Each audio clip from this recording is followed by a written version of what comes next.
To recall the member for Bowman. Deputy Speaker, this afternoon has been a very, very important revelation, I think, for the Australian people, that there can be coherent and passionate debate in this chamber, and I hope that will continue this afternoon. It's obviously now not up to me to restate the positions of both sides, but it's become pretty clear that this is a debate about two irreconcilable policy areas. On the one hand, the human rights issue for which we are defending, and on the other side, a determination to stick with a Malaysia solution.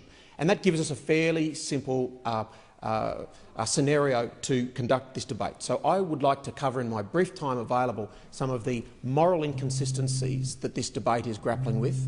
Secondly, talk about some of the realities that exist in source countries that have not been addressed. And then thirdly, talk about where we can potentially go from here in the way of solutions. One of the great frustrations for the Australian people, I would say, in this debate, which has moved the arrival of boats from overseas and to probably policy prominence, the top 1, 2 or 3 reasons that we'd be talking politics around a barbecue, the top 1, 2 or 3 reasons that a good government had lost its way 2 years ago. The reason it has reached this position, Deputy Speaker, was because of what happened in 2008 and 2009, when the Australian government, slowly like that young Dutch boy in the parable, picked away at the moat.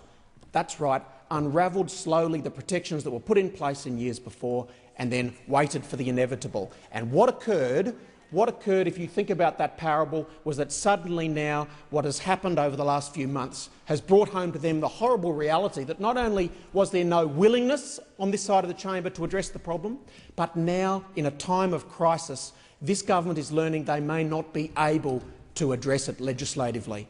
There has been a bill sitting for months and months that could have been brought here to be debated. And there is only one thing that this side of the chamber has stood for, and that is to listen to the High Court's decision on section 198, of the Act, which says that we will, on this side, protect the rights of people who are resettled.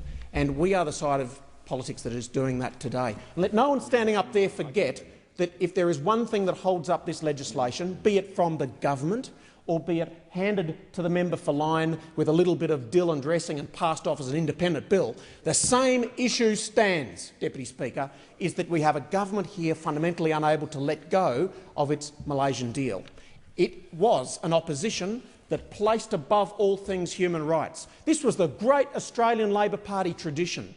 And I wonder now about the sorry carapace that is left on this side of the chamber, because the one thing they're prepared to trade away is now the very thing the opposition is standing firm on. Because no political party in any civilised Western democracy should ever pass up human rights as a way of getting an expedient political solution. I remember a mate of mine, Jay Ryan, in San Francisco, he used to say, always prefer a punt to a sack. And that's exactly what this side is doing on human rights, so that they can get a quick solution. And that should not be something that this Australian Parliament will ever do. That's why we will stand firm on that. Now, let's just now examine how they have worked very hard on that side of the chamber to narrow this debate down to being a squabble between two irreconcilable ideologies. No, that's not the case at all. This is a Labor Party that stood up for human rights once. Whether you take the utilitarian approach or the Catholic social theological approach, you look after those who are most vulnerable. But you've lost sight of that. I mean, the first arrival that appears on our shores, and you forget about the situation in source countries, and the previous speaker on the other side made that so clear. If you go to Afghanistan and you see the suffering, then you must equally consider those vulnerable people who can't get onto a commercial flight and fly to Southeast Asia as you do the ones who arrive. They deserve equal consideration, and I think that's a thoroughly reasonable proposition. We spend less than 5% on border processing in Quetta and Pakistan as we do on last-gasp situations here in our northern oceans. We've simply forgotten and lost the opportunity to do cross-border processing. There's no dialogue with these nations. Remember also that half of all arrivals come from democratically supported governments. Those source countries have democracies. Most of their problems are internecine and sectarian. That's not what the treaty was set up for.